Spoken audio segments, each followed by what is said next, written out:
Assalamualaikum warahmatullahi wabarakatuh. Kami dari kelompok 8 ingin mempresentasikan hasil kerja kelompok kami yang berjudulkan pengutipan dan daftar pusaka. Saya Muhammad Salihuddin akan mengawali presentasi pada kali ini. Baik, di sini yang pertama yaitu isi konten. Isi konten terdiri pada 3, yaitu yang pertama, kutipan teks langsung beserta contohnya, yang kedua, kutipan teks tidak langsung beserta contohnya, dan ketiga, daftar pusaka beserta contohnya. Selanjutnya, yaitu kutipan. Kutipan adalah bagian dari pernyataan, pendapat, buah pikiran, definisi, dan hasil penelitian orang lain atau penulis sendiri yang telah terdokumentasi. Kutipan akan dibahas dan ditelaah berkaitan dengan materi penulisan. Kutipan dari pendapat berbagai tokoh merupakan esensi dalam penulisan saintisis.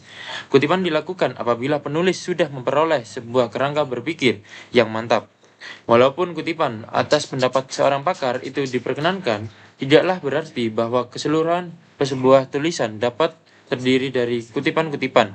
Garis besar kerangka, karangan, serta kesimpulan yang dibuat harus merupakan endapan penulis sendiri.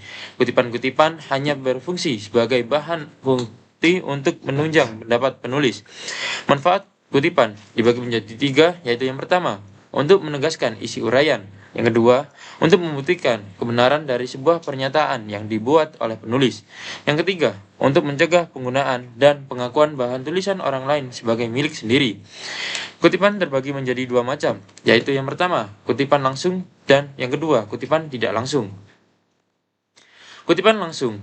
Kutipan ditulis dengan menggunakan 2 tanda petik jika kutipan ini merupakan kutipan langsung atau dikutip dari penulisnya dan kurang dari 40 kata. Jika kutipan itu diambil dari kutipan, maka kutipan tersebut ditulis dengan menggunakan 1 tanda petik. Contoh, dalam perspektif bimbingan konseling berbasis budaya, bukan pemahaman konseling multibudaya yang memperhatikan keberagaman karakteristik budaya sebagai a sensitivity of the possible ways it's different the culture function of interact. Dalam hal ini, apabila kutipan diambil dari bahasa selain bahasa yang ditulis, maka penulisannya dicetak miring. Dalam kutipan yang berjumlah 40 kata atau lebih, maka kutipan ditulis tanpa tanda kutip dan diketik dengan jarak 1 spasi. Baris pertama diketik menjorok sama dengan kalimat pertama pada awal paragraf.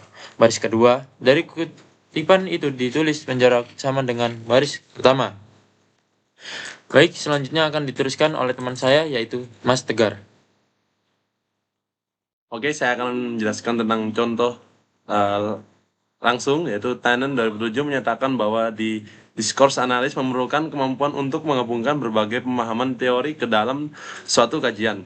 Dia mengatakan bahwa discourse analysis coincidentally heterogeneous among the many subscribers of linguistics in comparison to other subscribers of the field. It might seem almost dismaying if there was to stem their variety.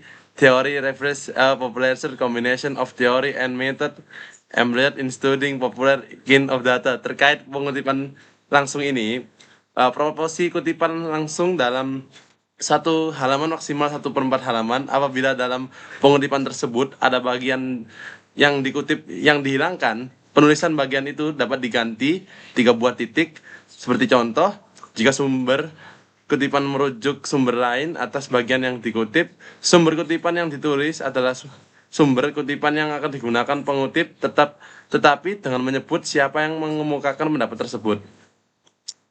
Dan saya akan menjelaskan apa itu kutipan tidak langsung.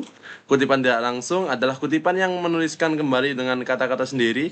Kutipan ini dapat dibuat panjang atau pendek dengan mengintegrasikan dalam teks, tidak dihapit dengan kata kutip dan menyebutkan sumbernya sesuai dengan teknik notasi yang dijadikan pedoman dalam penulisan karya ilmiah. Seperti contoh, reboisasi adalah membangun hutan baru atau penanaman kembali kawasan hutan bekas tebangan maupun lahan kosong yang terdapat di dalam kawasan hutan di Vitrina 2008. Dan akan dilanjutkan teman saya. Selanjutnya, daftar pustaka. Daftar pustaka merupakan rujukan penulis selama ia melakukan dan menyusun penulisan baik sebagai penunjang maupun sebagai data. Ada beberapa teknik penulisan daftar pustaka. Semua teknik yang dipilih dapat menyesuaikan dengan pedoman yang kita pilih.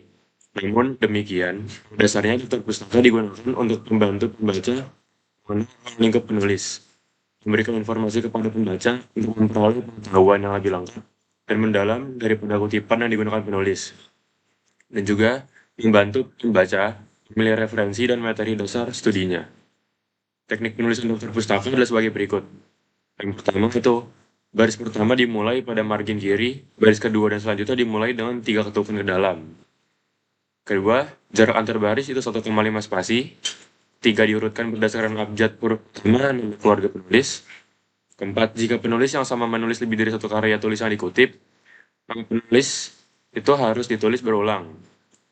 Yang kelima, urutan penulisan itu nama penulis diawali nama keluarga penulis, tahun terbitan, lalu judul karya tulis dengan menggunakan huruf kapital di awal kata, dan data publikasi berisi nama kota dan nama penerbit karya yang dikutip.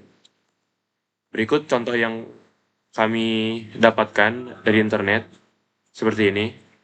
Ada sumber-sumbernya, kalau bisa mencantumkan link. Terus nama keluarga Perino di depan namanya Joseph. Sisanya bisa kalian identifikasi sendiri.